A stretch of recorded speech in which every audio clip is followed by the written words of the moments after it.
Hey guys, I'm going to try to go ahead and keep this video short and sweet since we did so long on the last one. But a couple of things you need to understand is that, when dealing with emotions, there are issues when you lose control of emotions. We talked about some of the ways to control emotions, but, sometimes it doesn't always work out that way.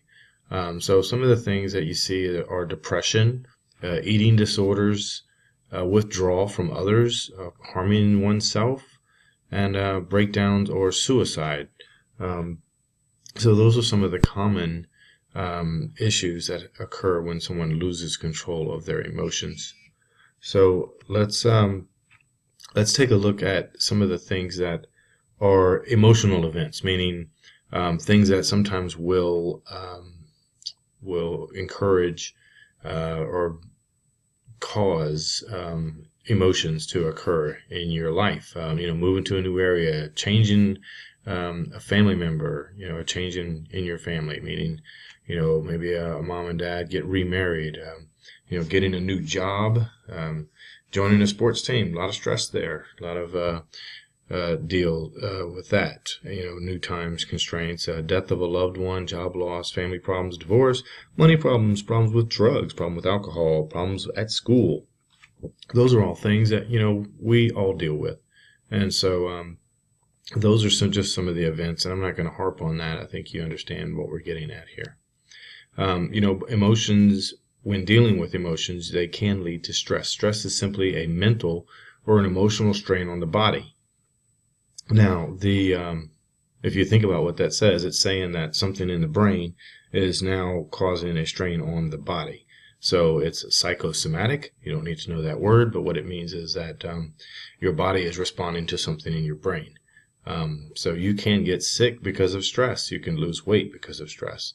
A stressor is something that causes the mental or emotional strain, meaning, and in business, a lot of times you have to deal with people, and we used to actually call certain people stressors.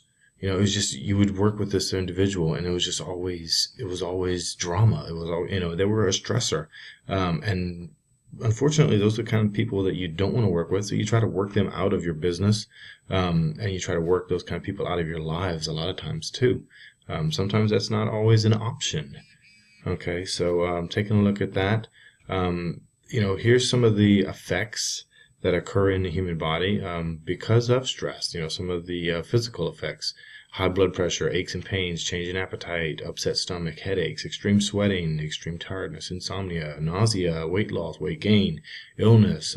See, those are all physical things that happen to the body when you try to deal with stress. So having some effective ways to deal with stress, you can see how number one, it helps you live longer. It's the number one killer of people. It doesn't really say, well, there's high blood pressure right there. And that's, heart attacks is the number one killer of people. So if you think about that, and typically a heart attack is set on by stress and lack of physical well-being. So let's take a look here. Managing emotions, we talked about some of the things that you have to have in order to manage difficult emotions. Number one, you have to have defense mechanisms. You have to have coping strategies, and you have to have an effective way to actually manage the stress. Defense mechanisms. Let me check something real quick. Yeah, okay. Defense mechanisms.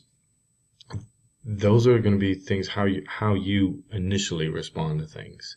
So let's take a look at that. Rationalization. I'm going to go over real quick. I'm not going to be too long here, but rationalization is saying that, hey, it's okay that I do this particular thing because this person does it, or it's my way of dealing with it. So maybe it might be drinking or something like that. It's just my way. I'm just relaxing. So you're rationalizing another, sort of two wrongs making a right type deal. Denial. Some people just deny. Hey, I don't see it happening.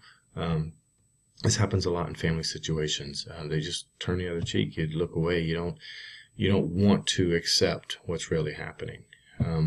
Suppression, meaning you just push it down. You say, I'll just deal with that later.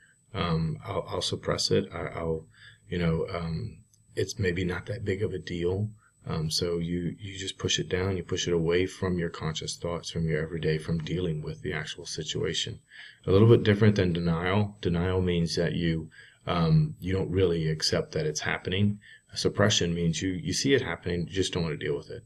Repression, that means that you have seen it, but then you've kind of repressed it out of your memory. So you don't want to even think about it. Not only are you, suppressing it and getting rid of it, but you've repressed it. You've said, okay, look, that's it. It's done. It's over. There's no sense I can't do anything about it. So I'm just going to repress it out of my memory. I'm not going to, and sometimes you even will, people will go through some psychotic episodes and they will not be able to remember that particular situation. Projection. This is a weird one, because what happens a lot of times is people get into a situation and they get upset with they get upset with work and they come home and beat up their kids. They're projecting their anger on the kids. They think, well, if the people at work are buttholes, or they're not respecting me, then they go home and I'm not going to get respect from my kids, and I need to get that. So so they project those negative situations in sometimes in unproductive ways. And then compensation, and that simply means that some people compensate for a particular situation, a particular stressor, and what that means is that I want this person to like me, so I'm going to buy them jewelry. They like jewelry, so I'm just going to buy them lots and lots of jewelry.